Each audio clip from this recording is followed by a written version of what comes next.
Hello viewers, welcome back to my channel. সবাইকে স্বাগত জানিয়ে শুরু করছি আমার চ্যানেলের আরেকটি নতুন এপিসোড। কেমন আছেন সবাই? আশা করি সবাই খুব ভালো আছেন। আজ আমি আপনাদের সাথে শেয়ার করব 6 মাস থেকে 2 বছরের বাচ্চাদের জন্য ফর্মুলা মিল্কের পুডিং। অনেক মায়েরা বাচ্চাদের 2 বছরের আগে গরুর দুধ দিতে চান না, তারা বাচ্চাকে কিভাবে পুডিং খাওয়াবেন এটা ভাবেন। তাদের জন্যই মূলত আমার এই রেসিপিটা। ঝটপট মাত্র 10 মিনিটে আপনারা ফর্মুলা মিল্কের পুডিং তৈরি করতে পারবেন এবং বাচ্চাকেও খাওয়াতে পারবেন এবং বাচ্চাও আশা করি মজা করে খাবে। তো কথা না বাড়িয়ে চলুন শুরু করা যাক মূল রেসিপিতে। যারা এখনও আমার চ্যানেলটি সাবস্ক্রাইব করেননি প্লিজ চ্যানেলটি সাবস্ক্রাইব করুন এবং পাশের নোটিফিকেশন বেল আইকনটি ক্লিক করে রাখুন আমার নতুন নতুন ভিডিওর আপডেট পাওয়ার জন্য। ফর্মুলা মিল্কের পুডিং বানানোর জন্য এখানে আমি একটি মিক্সিং বল নিয়ে নিয়েছি আর এর মধ্যে এখন ভেঙে দেব একটি ডিম, দিয়ে দেব হাফ টেবিল চামচের একটু বেশি চিনি। যারা বাচ্চাকে 2 বছরের আগে চিনি দিতে চান না তারা এখানে চিনি স্কিপও করতে পারেন। এক্ষেত্রে অনেকে মধু ইউজ করতে পারেন অথবা একদম চিনি ছাড়াও ফ্রেশ কিন্তু আপনারা বানাতে পারেন। ডিমের এক্সট্রা যেন গন্ধ না বের হয় সেই জন্য অ্যাড করে দেব 2-3 ফোঁটা ভ্যানিলা এসেন্স। আপনাদের বাসায় যদি ভ্যানিলা এসেন্স না থাকে সেক্ষেত্রে আপনারা এক্ষেত্রে লেবুর রসও ইউজ করতে পারেন। এখন একটি কাঁটা চামচের সাহায্যে খুব ভালোভাবে মিশিয়ে নেব। ডিম চিনির সাথে ভালোভাবে মিশিয়ে নিয়েছি, এখন আমি এক সাইডে রেখে দেব। এখানে আমি আরেকটি ছোট মিক্সিং বল নিয়ে নিয়েছি আর এখন আমি ফর্মুলা মিল্ক রেডি করে নেব। এর জন্য এখানে আমি বায়ো মিল্ক ফর্মুলা মিল্কটা নিয়ে নিয়েছি। আপনারা আপনাদের বাচ্চাদের যে ফর্মুলা মিল্ক খাওয়ান সেটাই নিতে পারেন। এখানে আমি বাটিতে নিয়ে নেব 2 টেবিল চামচ ফর্মুলা মিল্ক ও অ্যাড করে দেব পানি। এখানে আমি অ্যাড করে দিলাম 2 টেবিল চামচ কুসুম কুসুম গরম পানি। এখানে আপনারা কুসুম কুসুম গরম পানি ব্যবহার করবেন।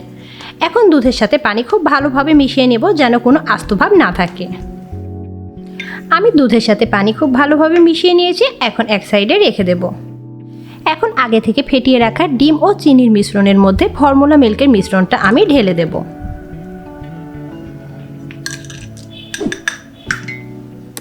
এখন খুব ভালোভাবে ডিমের মিশ্রণের সাথে দুধের মিশ্রণটা মিশিয়ে নেব যেন চিনির দানা দানা ভাবগুলো না থাকে, একদম গলে যায়। পুডিংয়ের মিশ্রণ আমি ভালোভাবে মিশিয়ে নিয়েছি, এখন এক সাইডে রেখে দেব। পুডিং বসানোর জন্য এখানে আমি একটি চায়ের কাপ নিয়ে নিয়েছি। আপনারা চাইলে বাটি, যে কোনো হিটপ্রুফ বাটিও ব্যবহার করতে পারেন অথবা টিফিন বাটিও ব্যবহার করতে পারেন অথবা সিরামিকের গ্লাসও ব্যবহার করতে পারেন। আর এই কাপের মধ্যে আমি হালকা তেল ব্রাশ করে নিয়েছি, কারণ আমি এখানে কোনো ক্যারামেল করব না, সেক্ষেত্রে কিন্তু তলানিতে পুডিংটা আটকে যেতে পারে। আর তেল ব্রাশ করে নিলে কিন্তু তলানিতে পুডিংটা আটকে যাবে না। এখন আমি একটি ছাঁকনিতে পুডিংয়ের মিশ্রণটা ঢেলে নেব, এতে পুডিংটা অনেক স্মুথ হবে আর ডিমের যে এক্সট্রা দানা দানা ভাব আছে সেটাও কিন্তু থেকে যাবে ছাঁকনিতে।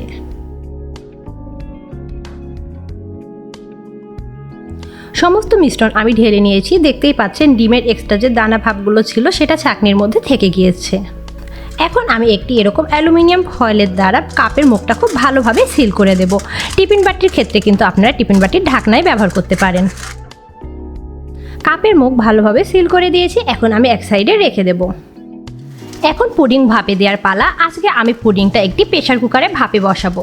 অন্যান্য ভিডিওতে বাচ্চাদের প্রত্যেকটি পুডিং কিন্তু আমি প্যানেই ভাপে বসিয়েছিলাম, কিন্তু আজকে প্রেসার কুকারে বসাবো। আপনারা চাইলে প্যানেই তৈরি করতে পারেন সেম প্রসেসে। এখন আমি প্রেসার কুকারের মধ্যে একটি টাওয়েল দিয়ে দিলাম, যেহেতু প্রেসার কুকারটা ছোট স্ট্যান্ড ধরবে না সেক্ষেত্রে আমি টাওয়েল ব্যবহার করছি।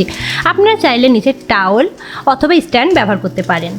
এখন প্রেসার কুকারের মধ্যে দিয়ে দেব ফুটন্ত গরম পানি। এখন এর মধ্যে খুব আস্তেভাবে কাপটা বসিয়ে দেব।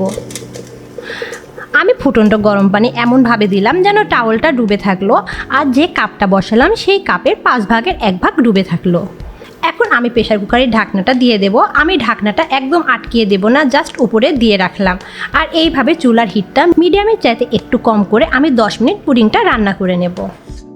ফিরে এসেছি 10 মিনিট পরে। এখন আমি ঢাকনাটা তুলে নেব। দেখতেই পাচ্ছেন পানিতে বলক উঠছে। এখন আমি চুলাটা বন্ধ করে দেব আর দেখে নেব পুডিং হয়েছে কিনা। এই অবস্থায় কিন্তু অনেক গরম আর ভাপ বের হচ্ছে। পুডিং নাড়লে দেখলে বোঝা যাবে উপর থেকে হালকা দুলবে। এই অবস্থায় কিন্তু চুলাটা বন্ধ করে দিতে হবে। ওভার কুক হয়ে গেলে কিন্তু পুডিংটা শক্ত হয়ে যাবে আর বাচ্চারাও খেতে পারবে না আর মজাও লাগবে না।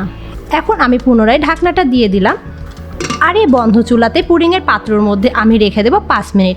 আর 5 মিনিট পরে আমি পাত্র থেকে বের করে পুডিংটা ঠান্ডা করে নেব। ফিরে এসেছি 10 মিনিট পরে। আমি 5 মিনিট বন্ধ চুলায় প্রেসার কুকারের মধ্যে রেখে দিয়েছিলাম আর 5 মিনিট বাইরে ঠান্ডা করে নিয়েছি। এখনও কিন্তু পুরোপুরি একদম ঠান্ডা হয়নি। আমি ভিডিও করার সুবিধার্থে আমি আপনাদের এখনই বের করে দেখাচ্ছি। আর দেখুন, প্রথমে আপনাদের দেখিয়েছিলাম হালকা একটু নরম আছে পুডিং, কিন্তু ঠান্ডা হওয়ার পরে দেখুন একদম পুরোপুরি জমে গিয়েছে। এখন আমি একটি নাইফের সাহায্যে চারি সাইড দিয়ে পুডিংটা আলগা করে নেব।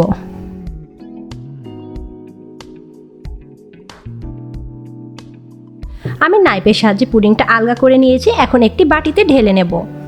আমি পুডিংটা বাটিতে ঢেলে নিয়েছি। আর গরম থাকা অবস্থায় ডিমোল্ড করার কারণে দেখতেই পাচ্ছেন এখানে পুডিংটা একটু উঠে গিয়েছে, মানে কাপের সঙ্গে আটকে ছিল। কিন্তু পুডিংটা কিন্তু একদম পারফেক্ট হয়েছে, আপনারা বুঝতেই পাচ্ছেন। আমি আপনাদের নেড়ে চেড়ে দেখাচ্ছি, একদম সফট এবং পারফেক্ট কিন্তু পুডিং হয়ে গিয়েছে। আর এই পুডিংটাও কিন্তু আপনার বাচ্চারা মজা করে খাবে। অনেক সময় বাচ্চারা ডিম খেতে চায় না, তাদের কিন্তু এইভাবে ফাঁকিবাজিভাবে পুডিং তৈরি করে দিলে পুডিংটাও খেয়ে ফেলবে এবং ডিম খাওয়া হবে। আর বানানো হয় কিন্তু খুবই ঝটপট। তো আশা করি আজকের আমার এই পুডিংয়ের রেসিপিটি আপনাদের ভালো লাগবে। আর ভিডিওটি যদি আপনাদের ভালো লেগে থাকে প্লিজ ভিডিওটি আপনাদের ফ্রেন্ডস অ্যান্ড ফ্যামিলির মধ্যে শেয়ার করবেন এবং ভিডিওতে লাইক কমেন্ট করে আমার পাশে থাকবেন। ধন্যবাদ।